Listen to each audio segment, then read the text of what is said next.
Greetings! You're watching Septum Sen versus the World. I'm Septum Sen. Today, it looks like I'm on an anime roll because I've been watching some anime lately. And this time I'm going to talk to you about not a series, but a movie that comes after a series that I greatly admire.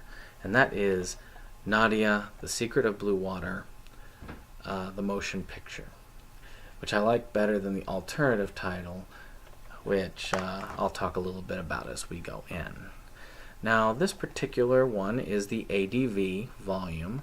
There are actually two ways to get a hold of this movie on physical copy that I know of.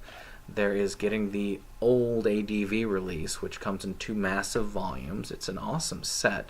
It has soundtrack disc and it has the movie along with the whole series.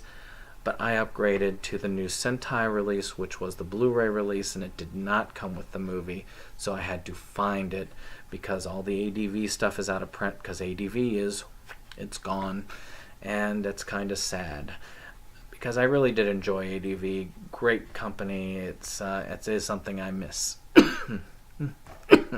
Excuse me. So I'm going to briefly talk about the series because I want to do a longer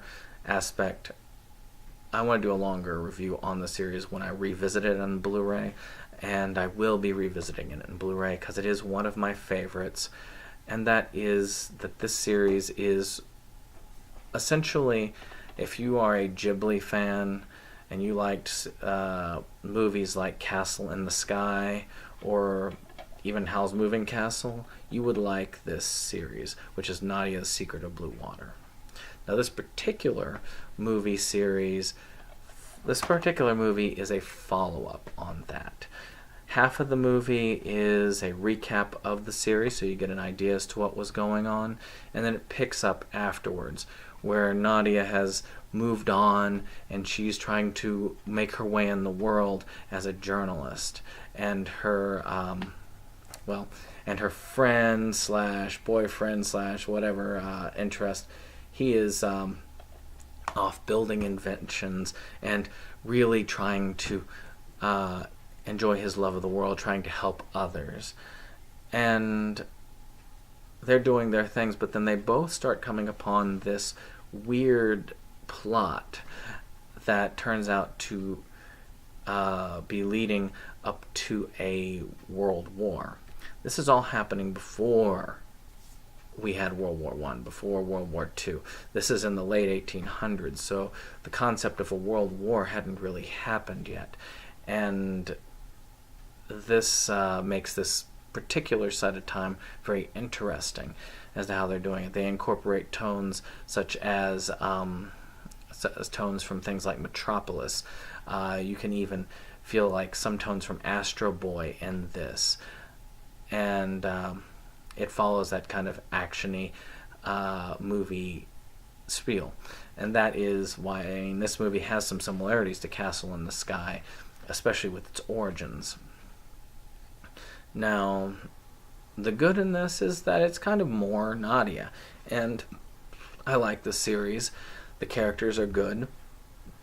I actually like both Nadia and the guy, and I can't remember his name right off the bat, but they were both very strong characters. All the side characters are fun. Watching them interact again after enjoying the series, it's a pleasure. It really is. The animation is smooth, and the music is on point. The music in the series and in the movie, great. I consider this music some of the better music when it comes to anime, and you really do need to, if anything, look up the original opening theme to Nadia, Secret of Blue Water. It is a really cool theme. The voice acting is very well done. I really did enjoy the dub. The sub I haven't really gotten to listen to yet, but eventually I will get to that. I've seen this twice. I've watched them both in the dub because it's easier for me to watch this and do something else if I need to.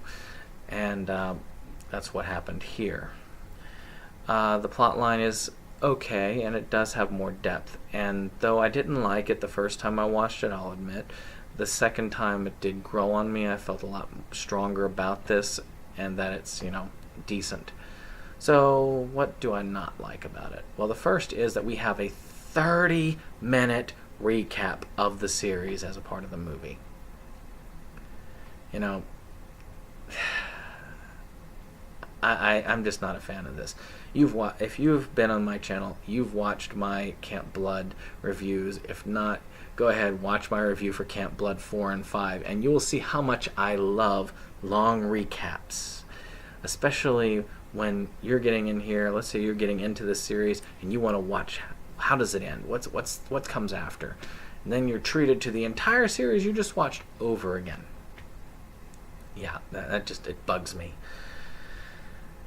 But it's handled quicker. It's handled at a good pace. I actually wasn't too bored by it, and as somebody who hasn't watched it in a long time, it did serve the purpose of reminding me about the series and how much I enjoyed it. The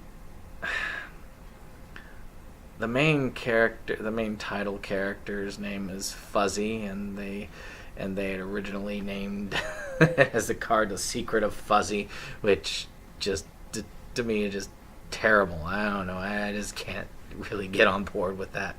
It's just such a kind of an God. Why that name? Out of all the names, why Fuzzy? It doesn't even make sense.